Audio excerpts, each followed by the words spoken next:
Hello students, welcome to account classes. आज हम class 12 का फर्स्ट चैप्टर स्टार्ट करेंगे जिसका नाम है लाभ न कमाने के लिए स्थापित संस्थाओं के वित्तीय विवरण या financial statements of not for profit organisation. इस चैप्टर में हम सीखेंगे कि नॉट फॉर प्रॉफिट ऑर्गेनाइजेशन की फाइनेंशियल स्टेटमेंट्स कैसे तैयार की जाती हैं। तो आज के इस वीडियो में हम नॉन प्रॉफिट ऑर्गेनाइजेशन क्या होती हैं और इसकी कौन कौन सी विशेषताएं होती हैं, इस टॉपिक को हम कवर करने की कोशिश करेंगे।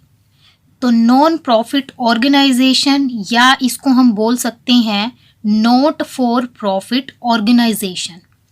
जैसे कि नाम से ही पता चल रहा है, एक ऐसा ऑर्गेनाइजेशन जो प्रॉफिट के लिए नहीं होता है, या हम कहें कि ऐसी संस्था या ऐसा ऑर्गेनाइजेशन जिसका उद्देश्य प्रॉफिट कमाना नहीं होता है। तो फिर इन संस्थाओं की स्थापना क्यों की जाती है? इन संस्थाओं की स्थापना की जाती है समाज की सेवा करने के लिए, समाज की भलाई करने के लिए। तो सबसे पहले हम नॉन प्रॉफिट ऑर्गेनाइजेशन का अर्थ जान लेते हैं। ऐसी संस्थाएं जिनका उद्देश्य लाभ कमाना नहीं बल्कि अपने सदस्यों और समाज की सेवा करना होता है, ऐसी संस्थाएं लाभ न कमाने वाली संस्थाएं होती हैं। For example, library, hospitals, clubs, ये कुछ ऐसी संस्थाएं हैं जिनका उद्देश्य लाभ कमाना नहीं होता है बल्कि इनका उद्देश्य समाज की सेवा करना होता है। ये संस्थाएं कुछ ट्रेडिंग एक्टिविटी भी करती हैं और उन ट्रेडिंग एक्टिविटी से ये कुछ प्रॉफिट कमाने की कोशिश भी करती हैं ताकि इन संस्थाओं का अस्तित्व बना रहे। हम ये नहीं बोल सकते हैं कि ये संस्थाएं पब्लिक से कुछ भी फीस चार्ज नहीं करती हैं। ये संस्थाएं पब्लिक से फीस चार्ज करती हैं, लेकिन दूसरी संस्थाओं के कंपैरिजन में बहुत कम फीस चार्ज करती हैं ताकि इनका अस्तित्व बना रहे।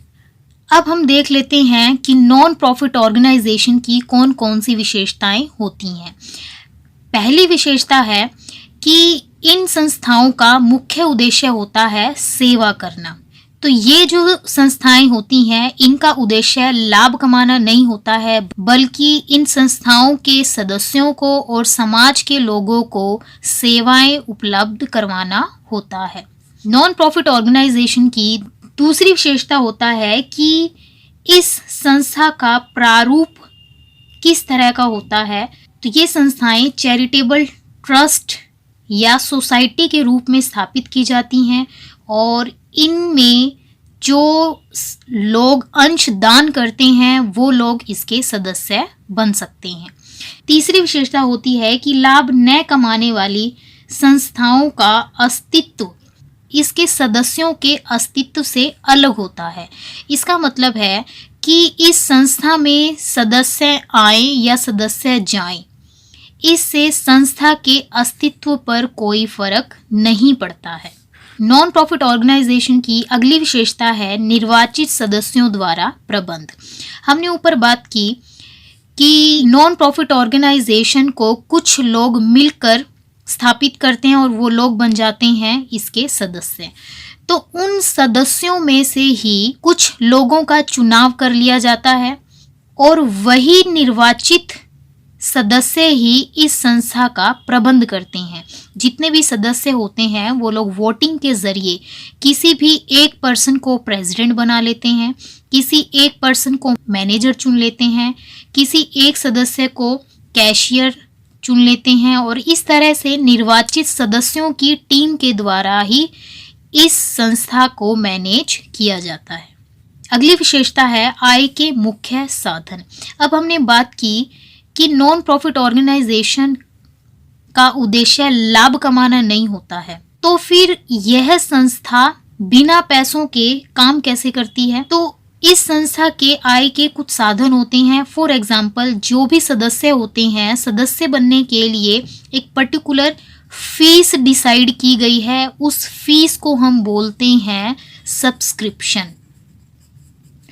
तो सब्सक्रिप्शन नॉन प्रॉफिट ऑर्गेनाइजेशन कि आय का एक मुख्य साधन है। दूसरा हम बोल सकते हैं कि कुछ लोग इस तरह की संस्थाओं को डोनेशन दे देते हैं।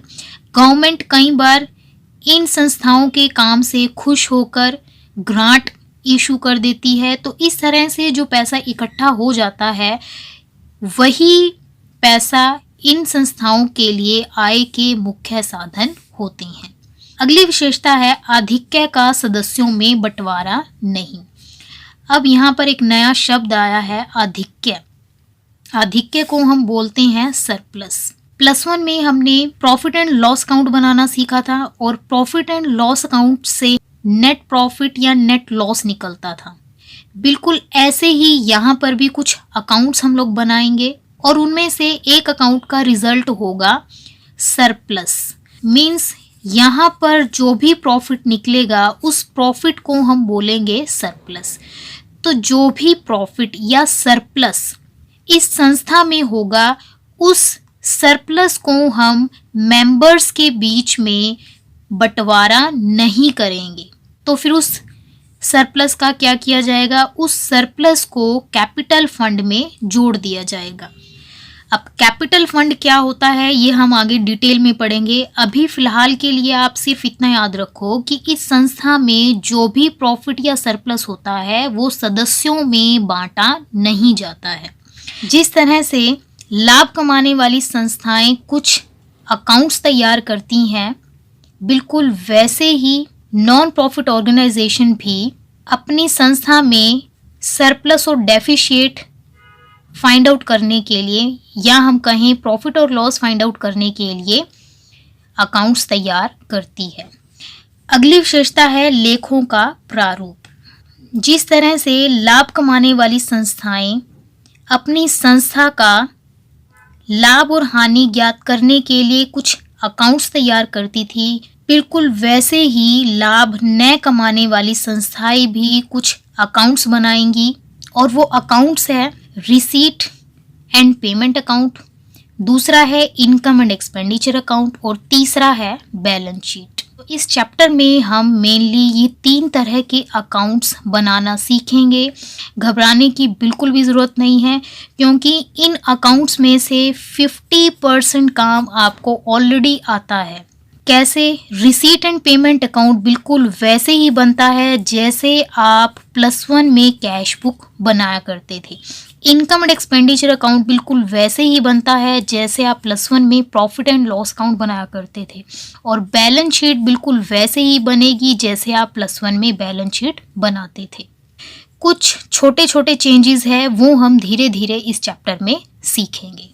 उम्मीद है कि आपको नॉन प्रॉफिट ऑर्गेनाइजेशन का मीनिंग और उसकी विशेषताएं समझ में आ गई होंगी और अच्छे से क्लियर करने के लिए आप इसी वीडियो को 2-3 बार देख सकते हैं।